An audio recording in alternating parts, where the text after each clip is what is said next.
Значит, я скажу так. Спорный тезис, но давайте ругаться, хорошо. Я считаю, что если бы не большевики, Россия стала бы еще одним европейским фашистским государством. Фашизм был в моде в середине 20 века, после Первой мировой войны. Неважно, там, Португалия, Испания, Италия, Эстония, Литва, Латвия. Во всех них околофашистские режимы. Германия, уж вообще молчу, да. С чего бы это Россия стала исключением? Румыния православная, так и там тоже фашисты появились, Антонеску и так далее. Но дело в том, что, то есть расизм жуткий был тоже, да, все это было. И не только антисемитизм. Жуткая превознесенность. Мы русские, особый божий народ и так далее.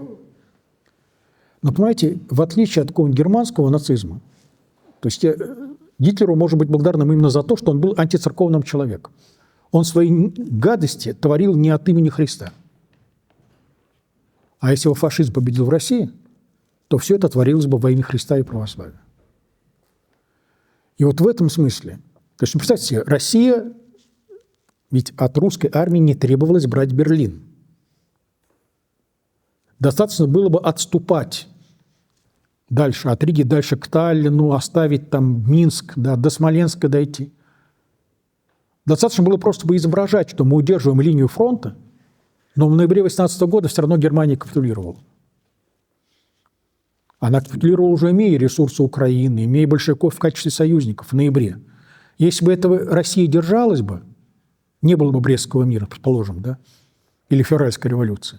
Но Германия сдалась бы еще раньше, ну, скажем, там не в ноябре, в августе 18 года. Россия была бы триумфатором, победителем. Константинополь наш, проливы наши. Наш великий народ, наш великий русский воин доказал, он непобедим. И вот этот угар самопрелюбования, он стал бы очень мощным. Очень православным, конечно. И я боюсь, что вот в этом случае, опять же, заметьте, фашизм победил не только в проигравших странах, но и в победивших. Италия победила в Первой мировой войне. То есть фашизм – это не следствие поражения позорного, как в Германии. Совсем не обязательно так. Какое мощное было фашистское движение в Англии, в конце концов. Тоже все было очень на тоненького и на грани. Король симпатизировал английским фашистским идеям и проектам. Так что иногда помощь приходит оттуда, откуда не ждали.